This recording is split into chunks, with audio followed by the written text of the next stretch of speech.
Hello and welcome to Catamount Community Connection. I'm Brian Collamore, your host for our Sunday feature show, where we talk with the business leaders, the professional, nonprofit, political arenas included as well.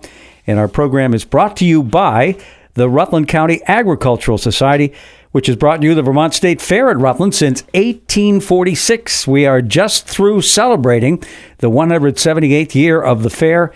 And again, on behalf of all the members of the Rutland County Agricultural Society, I'd like to thank everybody for their attendance at this year's fair. It was spectacular, and the attendance numbers way up. No issues the whole week. It was just absolutely perfect. So on behalf, again, of the Agricultural Society, thank you very much for your attendance at this year's Vermont State Fair. So last week we had a chance to talk to Devin Neary from the Rutland Planning Commission. We got caught up on a bunch of stuff, and this week it's our monthly visit with the mayor of the city of Rutland, Mike Doenges. And Michael, welcome in. Thank you, Brian. Thanks for having me back. Sure. I know there's probably a ton of things that are going on. I'll let you kind of take the ball, and it's 1st and 10, and here we go. Oh, geez. Okay. Well, there's so much going on in the city right now. Some of it for people it's really interesting, and other things are really boring. For example, our zoning rewrite. So we've been discussing lately in the Board of Aldermen meetings, making sure that the public knows that we're going through this. We've been doing this for 5 years. So the Planning Commission has been working on the zoning rewrite for a very extended period of time, and it's kind of coming to a head.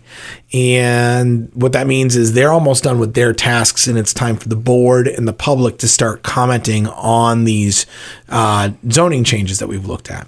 And when you look at zoning today in Vermont versus, the last time we did this, which was a significant time ago, certain things are dictated by the state that we can't do anymore. For example, if you have a 1 acre lot and it's serviced by water and wastewater, you have to have up to 4 or 5 dwelling units on that. Your community has to accept up to 4 or 5 dwelling units on that lot now, meaning somebody could build a 5-unit apartment on a 1 acre lot. Things like that. And as we take those into account, that kind of changes the way we go about things. Our districts, our gateway districts, so when you come into the city and when you drive through Route 4 and 7, how do those new changes in these zoning rules apply to, for example, the way a storefront might look, or where you can place your building, or how far the setbacks are? Like I said, it's really interesting stuff for people that love those details. But on the bigger picture side of it, the zoning laws and rules define how our city looks for the next 20 or 30 years as we tend to follow them. So it's really important that we get this right, which is why taking 5 years to work on this and then actually bringing it to the table and getting that public input and opinion is so important. So I was a member of the Government Operations Committee in the Senate for, 8 years. And I should know the answer to this question, but I don't. I know there are towns and municipalities that don't have zoning, and then there obviously are ones that do. Do you have an idea how many fall into each of those categories? I don't. I do know that you probably have to have somewhat of a robust structure. Like Rutland Town, I believe, doesn't have. We do not. Right. So you have to have a bit of a robust structure if you're going to have your own zoning. So Burlington and Rutland City obviously do. I believe that Barrie does, but I'm not 100% sure. Probably. And the idea being because it takes administration. Right? You have to have these zoning permits and get certain things approved. Everything else is done from the state level, right? The state regulates through things like Act 250 and their regulation, what can and can't be done. A lot of that you find on the environmental side. So the DEC or Agency of Natural Resources and the departments that fall under that tend to be where if you don't have zoning, you're going to go to look like, am I building in a floodplain? Is this a wetland? And Vermont wetland rules are completely different now after some recent Supreme Court decisions. Vermont wetland rules are much more restrictive than, say, federal wetland rules. Yep. So there's a lot of complexity, and we add a little bit more, but it really helps define the look and aspects of our city that we want. I probably should have asked Evan last week, because I'm sure he probably has a pretty good idea of which municipalities do have zoning, which don't. You're right. I live in Rutland Town. We do not have zoning, which makes it a little bit easier in some ways to develop or to do certain things because you're not sort of constricted by regulations. but I can certainly understand in Rutland City's case, in Burlington, you mentioned Barry. I'm guessing most of the major cities in the state do have zoning, and it takes a little bit more work, if you will, to make sure you're in compliance. Yeah, it does. And much like I'm sure Devin talked about, they're going through their regional plan rewrite. Yes. And I'm actually on the Regional Planning Commission board of directors, so I'm working on the regional plan too. And we've got a lot of work. It's a lot of reading. It's very nice. I'm just switching from reading certain literature to reading manuals now, essentially. Yeah. But we're going to be going through this. And that regional plan will impact, some of the decisions we make at the city too. Understanding the theme and the feel of the community around us, we either want to accentuate that or allow other parts of the community, say to, like Killington, for example, is based around skiing and all that stuff. So in the regional plan, certain rural areas will have certain emphasis, and we tend to be the urban center, so we'll have a different emphasis as well. Yeah, he mentioned the first phase of the plan has been finished. And now the second phase will begin. Actually, I think it began because I'm trying to get our chronology here. This show that you and I are doing is going to air on the 15th of September. So it began last week, that sort of second phase, and there'll be some more interaction for people to take a look at what was sort of discovered in the first phase, have people comment on it, and then there's a third phase where they're making recommendations about how to proceed. So that happens every 10 years, I believe, or at least they look at census figures. Maybe he said 7 or 8 years, something like that. Municipal plans are 7-8 years. I'm not sure when regional plans are. Okay. Yeah. So that'll be kind of interesting to see what comes out of that plan. I know that we also have some other things. He mentioned the $1.25 million grant that the area, I'm not sure if it's the city or the area, has received with respect to the workforce development. That was really good news. Yeah, it's fantastic. And actually, my HR director is on that workforce advisory board, and she is super excited about the work ahead to really work on this plan and put some focus in. Again, Rutland is only one part of the region, but we tend to be the central part of the region. And quite frankly, we are very center to the entire county. But to have that input where we're going to be able to help influence regional aspects of developing a workforce here again. We have a workforce, but the problem is, Brian, they're all employed. Yeah. There's such low unemployment in our county and throughout the rest of the state that being able to attract people here and ready them for what our community needs, Rutland Regional Medical Center, new technology type, with what the hub's doing, and even small and light manufacturing, which is Vermont is very open to. I think being able to reinvest in that and make that not only something for our existing citizens who might want to switch what they're doing, but also for future citizens is really attractive. Yeah, as I understood it, this would focus pretty much on younger folks, although it's not necessarily only for them. Right. And we're talking about companies like Casella and Naylor and Breen were the two that he mentioned. So we're talking about construction and development. And, of course, that brings into the intersection of housing again. We just can't seem to get away from it. If people are going to move here and live here and work here, even if they're working from home, they need a home. And we're going to have to still be focused on developing housing for them. So it all sort of ties together in the end. Yeah, at the end of October, we've got this housing team that we've been working on for the past year and a half. We've renamed it to the Mayor's Commission on Housing, the idea basically being that it's city-led along with our partners. And the concept here is that we're inviting developers that are that can build 40 units plus. So think about, first floor might be retail or a yoga studio, or maybe there's like an activity center. And then the second through fifth floors of these buildings are all apartments. And this is not uncommon in the United States or in New England for that matter. Right. It is uncommon here in Rutland. We don't have any what they call 5-over-1s or 4-over-1s in our community. You see them up in Burlington. There's some on the top of Pine Street. They've got a couple downtown. that they're building now. But the idea being that we have so many great locations in our downtown, outside of our downtown, throughout the city, and even into Rutland town. And, we'll let them speak for themselves, but where we could develop communities with 40, 60, 125, 200 units that are market rate units that people could move into, in every age could participate in this. Like, we could have people selling their houses in neighborhoods, freeing those 4-bedroom homes up, and they can move to a 2-bedroom apartment or condo where they don't have to take care of the lawn, they don't have to take care of the snow. Yep. Every amenity is right there. So we're targeting, while we're talking about housing, we're targeting these groups to come in. We've been working with small developers. Now we're taking the step to the big developers to really attract them to town and say, here's why the opportunity is in Rutland and why it's now. So I'll give you one, and this goes back a ways, and you may not remember this.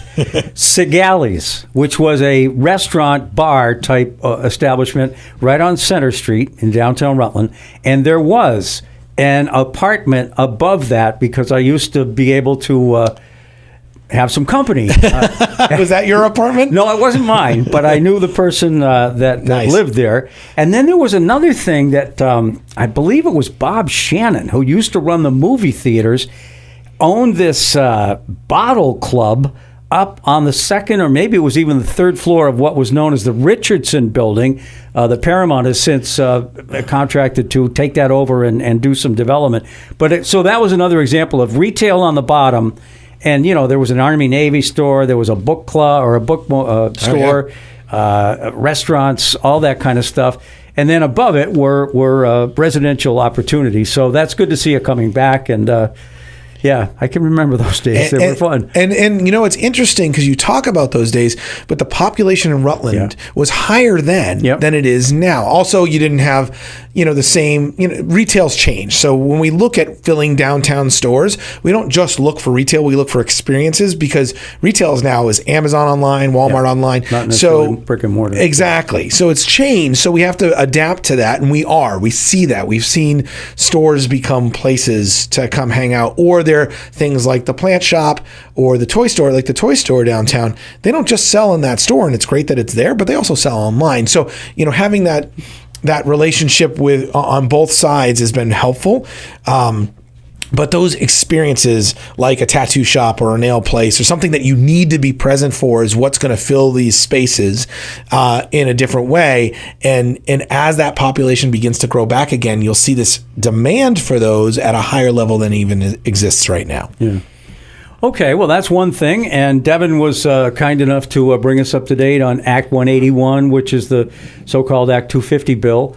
And that will have, I'm sure, some tweaks to, well, I shouldn't say I'm sure, I think. And again, it all presupposes that I'll be back in participating. Assuming you're back, you're going to have some work ahead of you. Yeah. There's more tweaks to be done there. So I'm sure there's other things that you want to talk about. What else is going on in the city? Well, much like we're looking at the zoning, we're also looking at capital improvement planning. So in the city of Rutland, our physical assets, so our buildings, our equipment, our infrastructure, what happens is we install, we upgrade, we utilize, but we don't maintain. It's been very absent in the city budget, with the exception of a few line items for building maintenance. And the Parks and Rec has been really good at this. So if you look at our recreation budget, our parks and facilities on the recreation side of the budget, maintenance has got that covered. But if you look at buildings like City Hall or the police department or the fire department, or even just the pipes in the street, there's no maintenance line item for that. It's usually installation and whatnot. So we've found ways over the years to bond for roadway money or to bond for new plumbing. And we know from Mayor Chris Loris that it'll be 100 years at $1 million a year before we fully fix our water system. Well, you can double the cost of that now. Sure. So what we're doing with the capital planning process is we're looking at that 1% option tax that the voters approved several years ago now. I can't believe it's been that long. And we're taking that 1% option tax and we're collecting it, and we're going to assign some of those funds towards one of three. We're going to use it one of three ways. And that's all going to be determined in this capital improvement planning process. So we're going through that right now. The meetings are posted on the city website. You're welcome to join in remotely or in person. And what we've done is we've taken all of these projects in the city, everything from major roads and pipes that need to get done to like fixing the fire escape on the side of the fire department, which you think is a critical piece of infrastructure. Yeah, you'd like to have that there. Yeah, you would hope that the fire department doesn't catch on fire, but if it does, right? And that the fire escape replacement, because it's physical concrete and it's built into the building, is this number is going to sound insane, but it's real. A $250,000 repair for a set of stairs, right? So those are the things that we're up against. And instead of putting that on the backs of the property taxpayer, this capital improvement process looks at what are the ways we can get this done. What are the funding sources, not just the property tax, but what are the funding sources we can use, and what order do we want to do these in? What can we actually accomplish in a 5-year period, and what can we do? We'll do a 5-year plan and then another 5-year outlook. And the reason that we could do it that way is because if certain things have to slide off, like let's say we want to build a new garage for DPW, which is on the list. Their garage is kind of falling in on them and it needs to be replaced. We've run out of space. Let's say that's on the top of the list, but for some reason, someone says, hey, City of Rutland, we're going to donate this giant garage for all your equipment. You can have it. We could replace that with another project that's later down the line. So that's the process we're going through right now. That's going to bring up a lot of concerns because there's over $150 million worth of potential projects. So when we look at that, where's that funding going to come from? We go back to that 1% option tax and we say, okay, we can use so much of this over the next 5 years. How long are these projects going to take, and can we do them right now? So let's say we have a project to do right this minute, like the stairs, and that's $250,000. That can go into a bond where we bond against the 1% option tax. So we're not bonding against it's not going to go on your tax bill. This is money that we're collecting already, and we just use that money to pay that bond. That's part of what we're looking at. The other part is there's always grant opportunities, and there's always forgivable loans, especially when it comes to things like clean water, right? Big federally funded Clean Water Act stuff. Comes to the state puts these loans out, and if you meet the requirements, so you get the money right up front, and if you meet the requirements, the loans are forgiven usually about halfway through. And what's great about that is, we made some payments on the front end, and we borrowed the money, but then we get that loan forgiven, and we can go back to doing the next thing on the list. So all of that gets figured in. And at the end of the day, hopefully by the end of October, early November, we'll have a satisfied capital improvement plan with a 5-year outlook and a set of methods we can move forward with. That times really well with the city budget process, which I've just got my department heads. I've got them giving me their first drafts on September 15th. And what's interesting to think about that, Brian, is we just started in this budget year on July 1, and we're already working on next year's budget. So all of these things kind of play into the bigger picture, and that's one of the things we're working on right now. So can I ask, excuse me, if department heads were given some encouragement to stay within certain guidelines? Yeah. So right now, what I've asked for, when I first came in as mayor, I asked for their dream budget, the real budget, and then their bare minimums. I asked for the 3 tiers, just to give me a perspective of where we needed to land. And what I've asked everybody to do this time is give me the bare bones based on last year's raise. Like, I don't want you raising anymore. Like, put in the absolutely critical stuff that you need. I gave them a number to focus on for standard cost of living increases for employees, which is, pretty normal in government, a standard COLA, as we call it. And then, I'm talking with each department head on what they feel is critical. So we're trying to keep it this time around, since we just went up 7.2% last budget round, which was pretty big. But again, inflation really drove 90% of that. There was a couple of new things, but 90% of the budget was driven by inflation. What I'm asking for this time is bare bones, step above, meaning like give me what you need project wise to get in for this year outside of what you've already got, and then the general costs. A couple of things that are going to throw us though is really healthcare. it's a big change with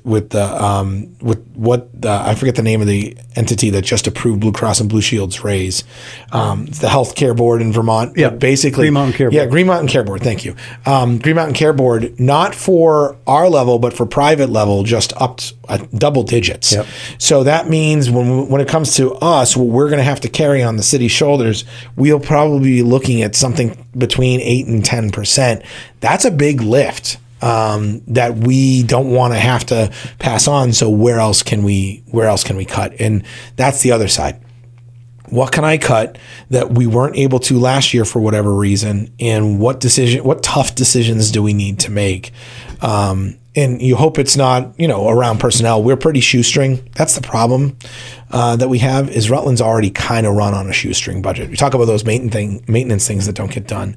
And I know when you get your tax bill, it doesn't seem like we're run on a shoestring budget. Remember, 50%-ish of that budget goes to the schools. Right. Of that tax bill goes to schools. But it's tight. We don't have extremely high salaries. We have very reasonable, if not low salaries at the city. We do not have an abundance of employees. Every employee is giving a full effort, if not more. It's hard to find areas to trim when it's already pretty trim. So that's why the focus is to in order to get those taxes down is truly to grow that population so it balances out. Yeah, and unfortunately, for a number of reasons, we only have Blue Cross Blue Shield and MVP.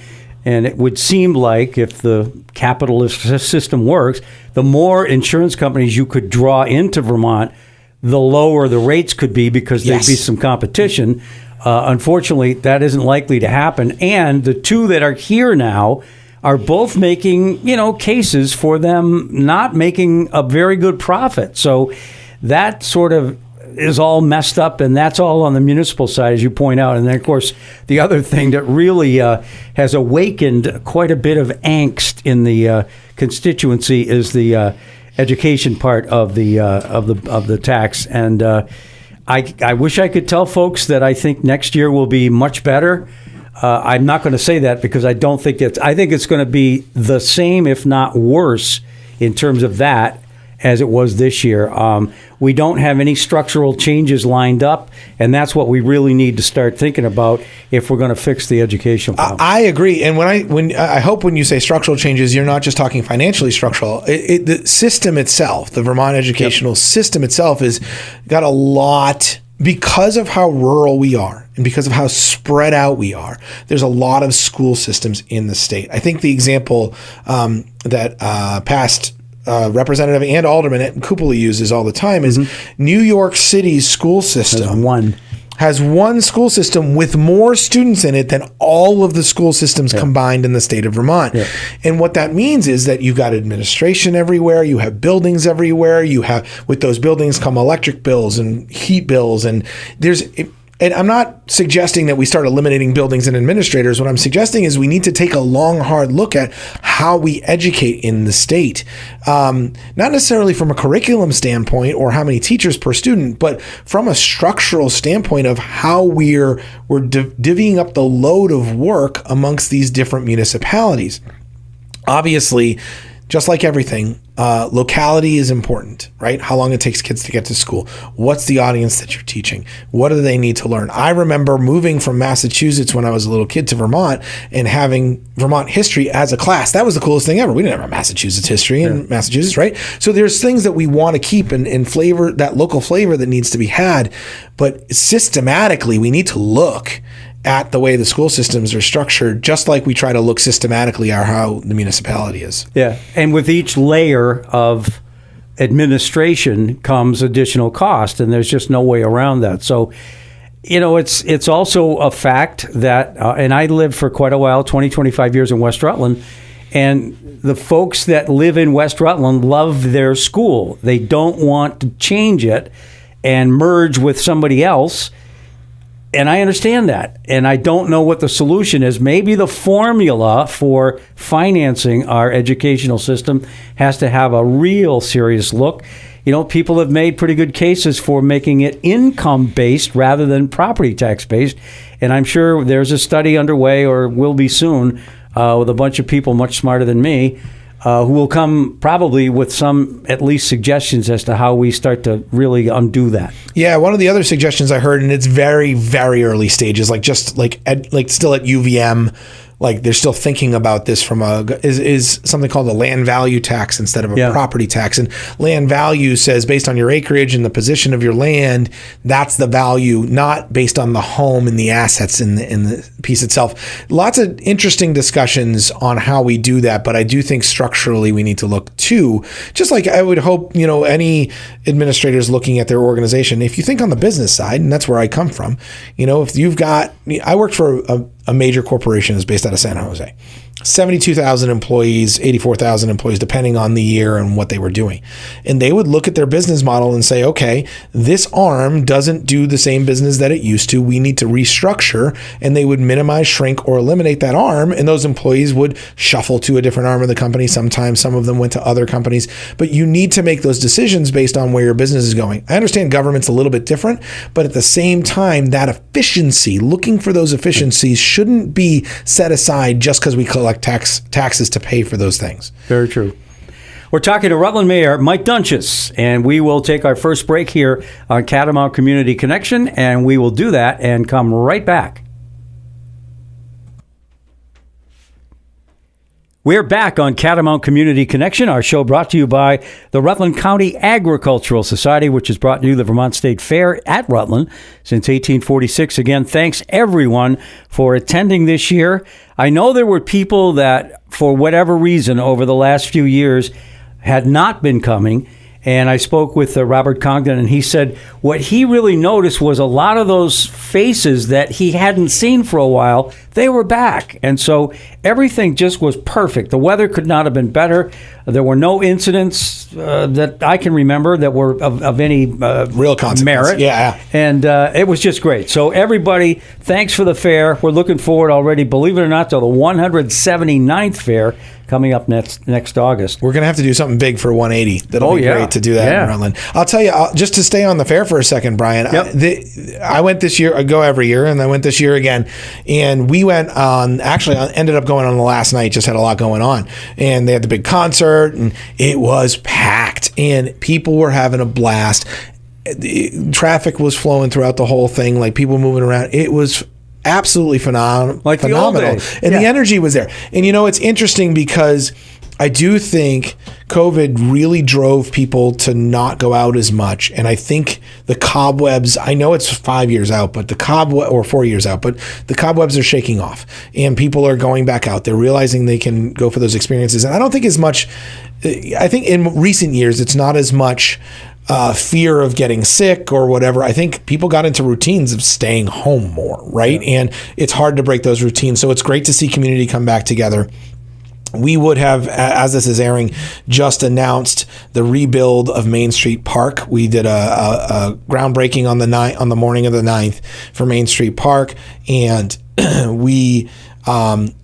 I remember going to Sunday night city band concerts and Wednesday night band concerts. Yeah. And for many, many years, those were packed. COVID slowed it down. Post-COVID, we've had trouble with the gazebo and the structure. Yeah. So my hope is that when this project is done next summer, we see that park as full as ever, just like the fair saw the return of that the real population of the fair. And I think I think the metrics bode well to see that. So. Okay, one of the things that's coming up, I think it's this coming Wednesday, is a meeting regarding housing and I guess we call them unhoused now. We don't refer to that population. Unhoused or even unsheltered. The term. Okay. Yeah, homeless is a term that's slowly going away because it's not about homes anymore, right? So the on the 17th, the city's holding it's not a public hearing, but more of just a public forum. We want to come and have a conversation about the transition that's happening right now. And what I mean by that is this past year, starting July 1, it took effect. The legislature restructured what's been known for many, many years as the General Assistance Program. So typically in the past, the program that provides both winter housing support, so adverse weather they call it, right? And non-adverse weather vouchers, so vouchers for people to stay in hotels or in, where there's housing. That program pre-COVID in Rutland had about 50 households, so 50 families. It could be a household is a single, a couple, or a family, right? So 50 households in Rutland in the worst of years pre-COVID. Post-COVID, we have seen those numbers raise to above 450 over the past 4 years or so. Right now, it changes every month. But right now we know there's at least 350 households using vouchers at the moment. The challenge is twofold. One, it's a very large population to be housing in a community without supports for that size population. That's challenge one. Challenge two is the new program only has 80 days worth of non-adverse weather voucher for everyone. We're not talking just the singles that are able-bodied. Everyone's voucher runs out when they've used 80 days of voucher in a 12-month period. So outside of adverse weather, just put that caveat in there. So from like December 1st till mid-March, adverse weather covers. But outside of that space, which is a long period of time, there's no vouchers. So what that means is those vouchers are running out right now. Some people's vouchers ran out last week. Some people's vouchers will run out next week. Some people's are running out today. And the idea behind that, and the reason that this is something that we're addressing right now is for the past 4 years, every time this voucher running out has come up, the state has found a way to extend it. So the people that are living in these hotels don't have any faith that their voucher is truly going to run out, right? Which means they don't have any plan for what to do next. And we saw that last year during that gap period until something happened, right? Yep. We saw many people, the hotels did a good job carrying people over, letting them stay for a little bit longer because they thought there was going to be an extension. It turns out that there was. But there looks like, based on the timing, look, there's no emergency session going on right now. There's no discussion on this. We're going to have a bunch of people that won't have a place to live in the next 2 or 3 weeks, and they're going to come out into our community and not have a plan. And that's part of what this discussion is going to be about. And I mentioned Wednesday. I was incorrect. So if it's the 17th, it's this Tuesday. Tuesday, right? Yeah. And so where and when and all that. So it's going to be at the Rutland Recreation Center, 7 p.m. It'll probably be 7 to 8:30. We might go to 9. It just kind of depends on the questions and the conversation. We're inviting everybody. It's open to the public. We'll have the Board of Aldermen will be there. I think I'll probably have one of our aldermen moderate. He did a good job. Alderman Barbara Gallo did a good job last time. I'm just waiting for his confirmation now. And we'll have Project Vision staff there. We'll have PD staff there. We'll have our building and zoning staff there, all to kind of answer questions about where the city's at. At the end of August, we had a meeting with vacant property owners, specifically vacant property owners. So building or landowners that had either vacant property or just fields in the community, to talk about safety issues with those vacant properties, making sure they were fully secured, fully wrapped up, fully supervised and monitored, even saying, hey, listen, we don't have time to come by and check your building every day.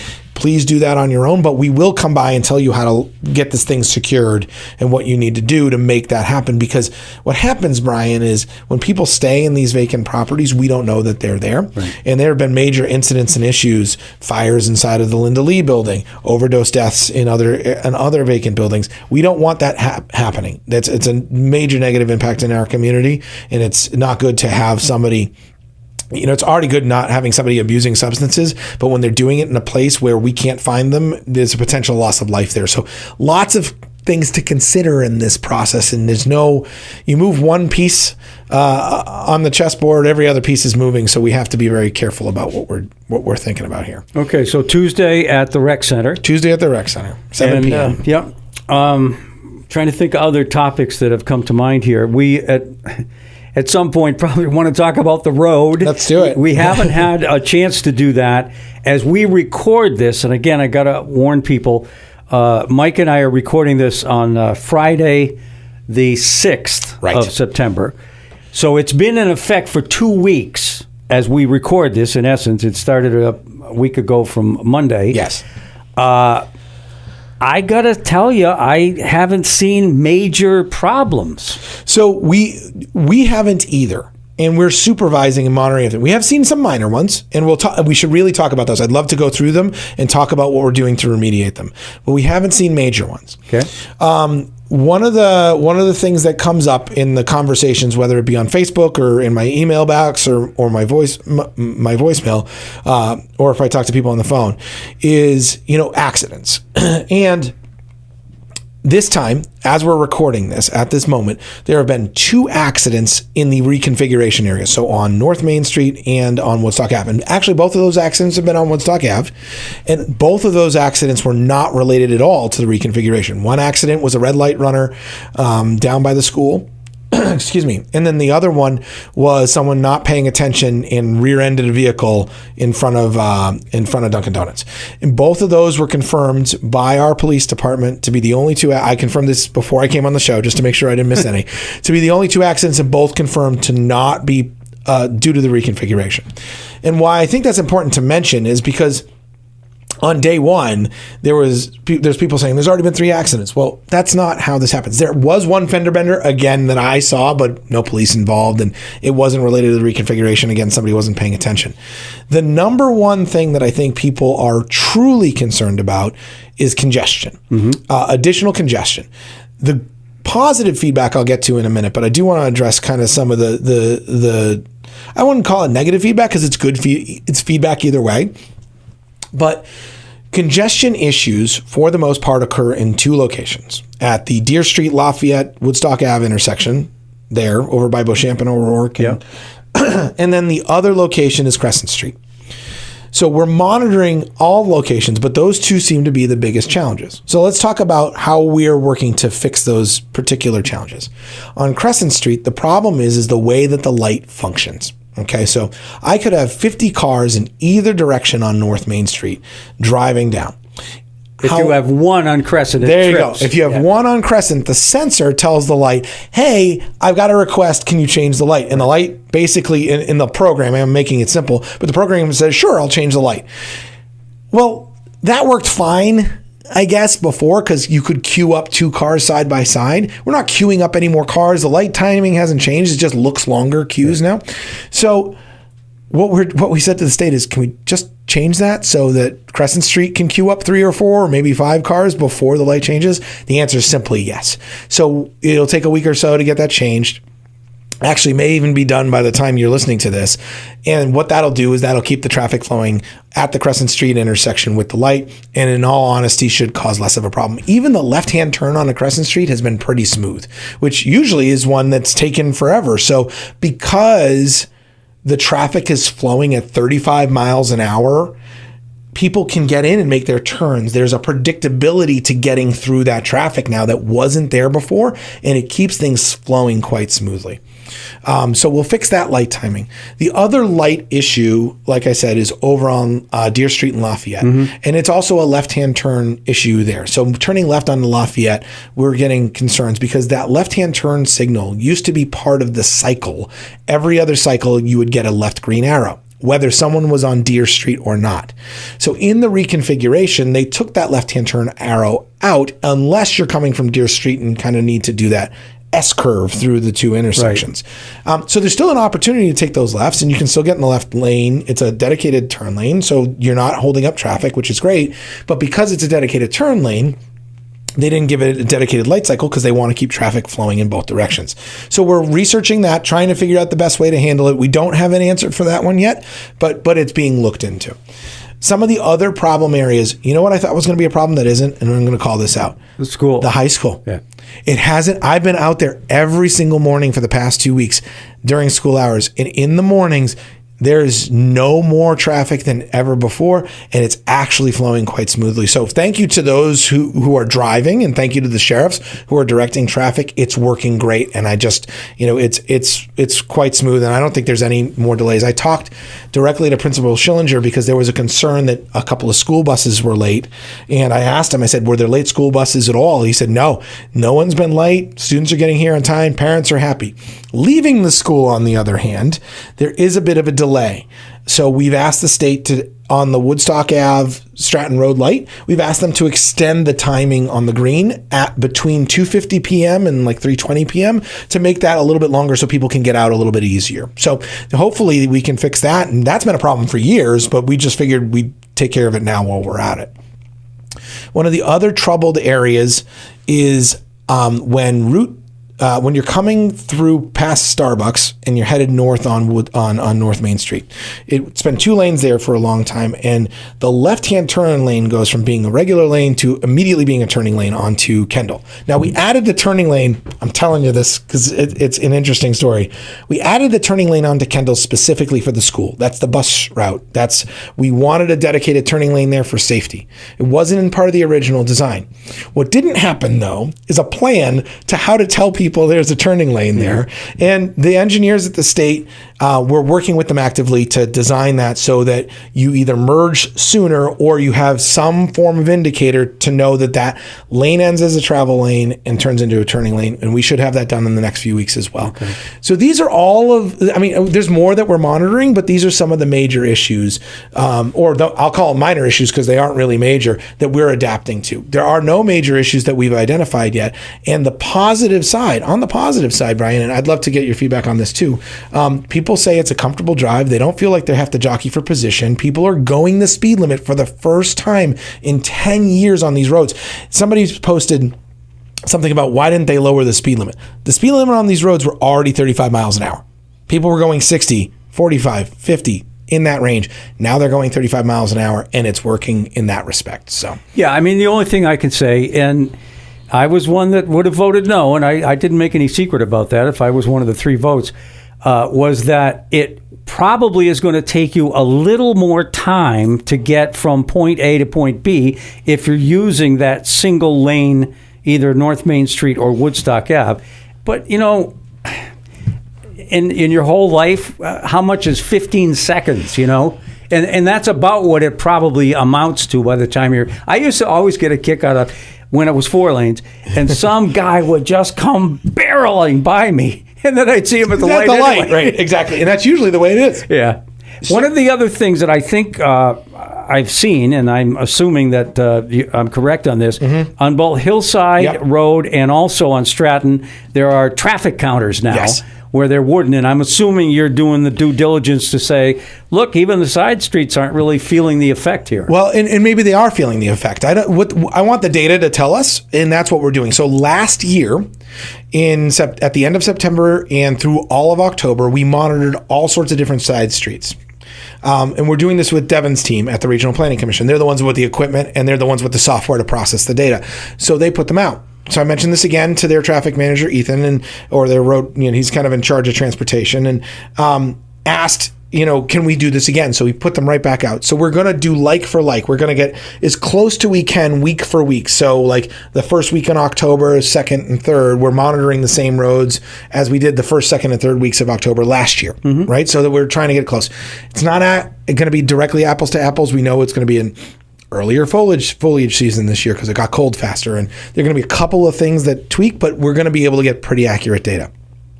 So we're going to be reporting on those at the Board of Aldermen meetings for probably the next 2 or 3 months. So that's probably 6 times over the next 2 or 3 months. We'll put that out, and I'll also have my regular Facebook posts, and because we want the data. If the data says, hey, the side streets are getting higher utilization, great, but are people obeying the speed limits?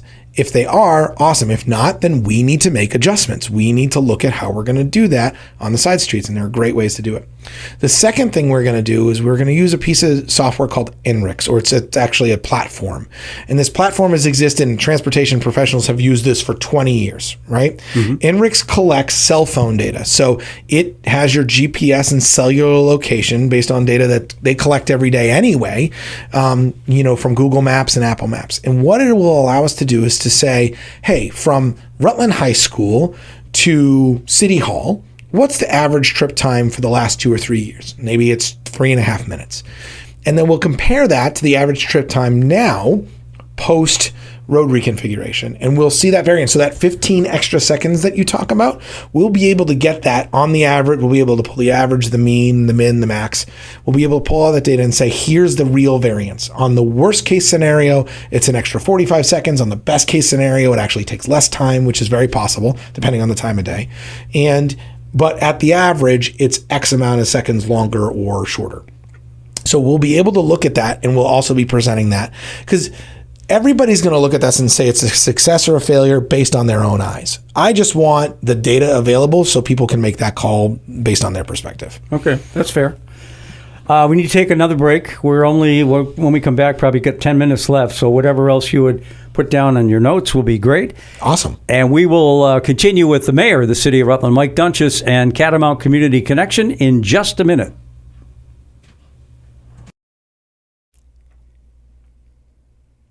We're back on Catamount Community Connection. I'm Brian Collamore, your weekly host for the Sunday feature. And the mayor of the city of Rutland, Mike Doenges, is our guest this week. We've talked a little bit about a meeting coming up next Tuesday, or this coming Tuesday, regarding the voucher program, which is scheduled to end. And then the question obviously is, now what do we do? So you'll be able to give the city administrators some hopefully valuable input at the rec center on Tuesday night if you so choose. We did talk a little bit about the so-called road diet. And again, it's only as we record this, because we're recording this on Friday the 6th, even though this program will air on the 15th. So it's only got a 2-week life, if you will, so far. And I gave my honest opinion about it. And trust me, I shouldn't probably say this, but I was looking for a reason not to like it, okay? And I think it's a lot better than everybody thought it was going to be. Well, and I appreciate that perspective. I think there's some people that have moved from the I'm not going to like it to the wait and see camp. And if that's you, that's great. And if you were in the wait and see camp and you've moved, or if you're still there, or you've moved to the I like it, which my brother was he was closer to your perspective. Dan and I have talked. Yeah, my brother was closer to your perspective than mine. How about that? Yeah. And he's definitely moved into the. I feel comfortable driving through town. I feel safe. And the accidents are down. We'll do like for like comparison on accidents too, Brian. And I do think in the end, the engineers said that this is going to be better. The road experts said this is going to be better. And what I hope is it's better. But we're going to give it a year, and if it's not better, we're going to be honest about it, and we're going to address it. So. Okay, that's fair. Okay, remaining 9 minutes or so. What else do we have to bring people up to date? There's two things. Board of Aldermen in the next few months is going to be really diving into TIF. So just so everyone's aware, TIF stands for Tax Increment Financing. So what this is this is a tool. It's been around for a while, and it's changed in Vermont significantly in the last 10 years. But the idea basically being, as you do new development in an area and the value of the properties in that area go up, the difference between the old value and the new value, when you collect taxes on that new value, the difference between the taxes on the old value and the new value, that increment, can be used towards public infrastructure in that area.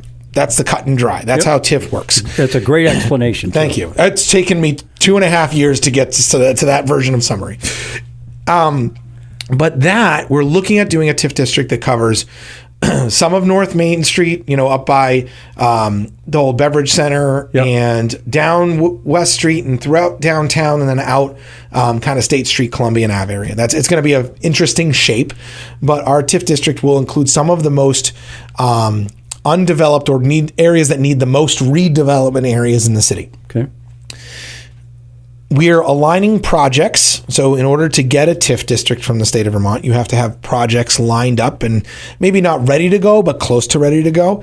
And we're aligning our projects on the city. Those are private projects, so a developer that's going to do something. And then on the city, we need the projects that go hand in hand. So for example, let's use Linda Lee. Linda Lee is the old dress factory. So a dress factory, if you think about it, with the exception of the oil in the sewing machines, there's not a lot of contaminants from that dress factory, right? Well, you'd be wrong. The entire building is made out of asbestos. Yeah. So asbestos doesn't have a lot of federal funds to clean up. You can't use federal funds. There's not a lot of programs. There's a little bit here, a little bit there, but there's not a lot of cleanup for asbestos. Well, that's a perfect example of where a TIF district can come in. The city can take over, clean up that property, using that increment money. So we bond. So let's say we know that the project is going to generate in increment $1 million in revenue over the next 20 years, just for simple math. It might be 4, it might be 10, but simply $1 million in revenue for that particular project over the next. We can go out we can ask the voters to go to bond against that. Again, it's not coming out of your property taxes. It's out of that specific district's increment. And then we use that $1 million to clean up the site, which, by the way, it's probably going to cost 1.5, but 500,000 of it will come from other funds, right?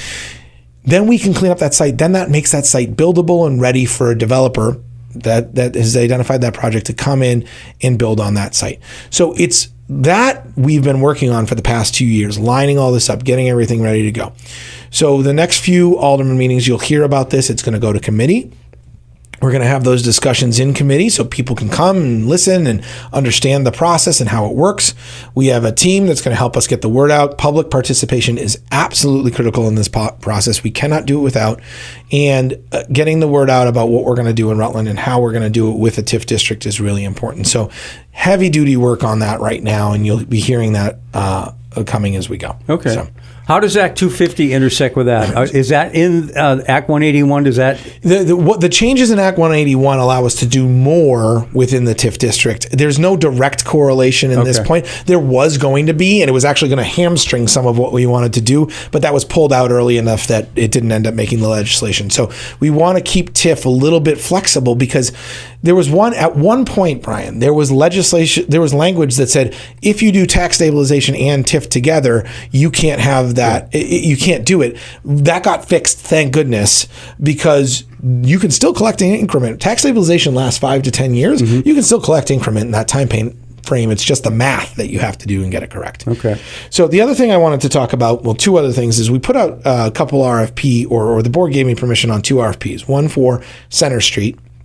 I don't want to dive too deep into that right now. And one for Rutland 2050. So Rutland 2050 is a vision document. In Massachusetts, part of their planning is a 20-year outlook on where the municipality needs to go. And then that informs kind of their shorter 5 and 10-year plans.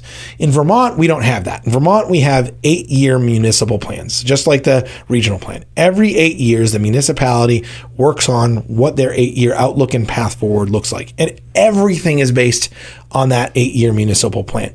Federal grant funding, local grant funding, state grant funding, all of it, everything has to be kind of referenced in this document. And those grants look to this document for information as well. And these plans are great because they certainly help us get to an awesome place. So Rutland, being Vermont Solar City, was in not this municipal plan, but the previous municipal plan. And that worked. Look all around Rutland. There's solar everywhere. It's done quite well. So we can take a lot of guidance from that. The bigger vision, this 25-year outlook that we're going to do for Rutland City, we're reviewing those RFPs now. And what we want to do is we basically want to create a prospectus. So I go back to my business experience. When you're going to go invest in a company, you want to read their prospectus. Nobody does, but you probably do want to read this prospectus. And it talks about where the company's going, what it's doing, where its money's invested, how they account for their dollars, and what the future vision of that company is. It really talks about their future because you're always investing for what's next, not what's behind you, right? Same thing. It's going to be a much more interesting prospectus. It'll be a guide for people who might want to move here, or might want to come build a business here, or might want to come develop here, and talk about what we want Rutland to look like 25 years from now. And I think that's important. When I'm going to invest in bringing my family somewhere, I want to know what that community is going to be like 25 years from now when my kids are graduating high school, perhaps, or moving on to college. Or do I want them to live here too? Do I want my family to disperse, or do I want them to stay? Like, that's a decision-making process that a document like this can help with. The really cool thing about this is we have done study after study after study after study in Rutland over the last 20 years. It is not going to be hard to create this document. We're going to take all those studies, and that's how we wrote the RFP, and we're going to give them to whoever we choose in this process, and say, based on these studies and current public feedback, so there'll be public feedback points and board feedback and my feedback, help us define the future of Rutland based on what we've already done in the past and where we want to go, what our targets are.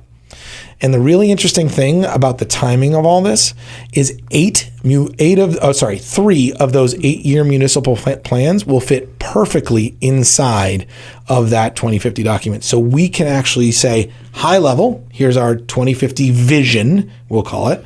And then the plan that goes along with the vision, there'll be 3 of those to get us to the next step. And then we'll have goals inside of those plans. And the analogy I like to use to kind of simplify this for everybody is a golf one. And I am not a golfer. If you've ever played golf with me, you know very well I'm not a golfer. But here's the thing. Even when you stink at golf like me, you're all shooting for the same pin. You're all going for that same hole on the green. And it might take me 12 strokes to get there as a golfer, not as the mayor, hopefully, but it might take me 12 strokes to get to the green and get the golf ball in the hole. And it might take you, Brian, I don't know how much you golf, maybe 4, and it may take a pro like 2. Mm-hmm. But the idea being is we're all trying to get to the same place. And we may veer off and go a little left and a little to the right, but as long as we have that long-term vision and we guide our decisions on that vision, that's going to get us to this unified place that we all want to be at. And that's what this is about, is setting that long-term goal so that the decisions that we make for the next 25 years, hopefully, I don't want this to be a political thing. I want this to be a very broad thing. For the next 25 years, we're all targeting that same place, at least in the spirit. Okay. We have about a minute left. So is there anything else that you wanted to bring up? Whoopie Pie Fest is coming up. Oh, yeah, that's right. I think it's worth mentioning. Huge crowds over the years. They're going for a Whoopie Pie record again. I don't know. I think they're competing against Whoopie Pies throughout the country, right? Well, Maine has the record. Right. Maine holds the record. So we got to keep working to try to beat them. But Whoopie Pie Fest is coming. Definitely come to that. It'll be a great time. I am sorry. I do not. I could probably look at my phone. It's Saturday the 17th, I believe. It's in September. Hold on. Right? Is it Saturday 17th of October? Sure. Okay, you're better. September. September. Yeah. Well, 17th and okay. It's either Friday or Saturday. Okay. But I'm pretty sure it's Saturday. Okay. we had a Cedar in here a couple of weeks ago, and I remember the date stuck in my head for some reason. Whoopie Pie Fest was yesterday, if you're listening to this now. Oh, that's right. That's absolutely right. We could end on that, but I keep forgetting we're recording this before a lot of these events. Hope you had a great time at Whoopie Pie Fest. I'll be there, and I would have been there, and you would have been there. That's funny. Well, that is funny. That's great. All right. Mike Doenges, the mayor of the city of Rutland, our monthly check-in. If need be, we can always have you back in toward the end of September, too, but it's always a pleasure to have you on and bringing us up to date on everything, and we will look for you again soon. Thanks, Brian. Thanks for having me. This is a great time. We'll see you all again next Sunday on Catamount Community Connection.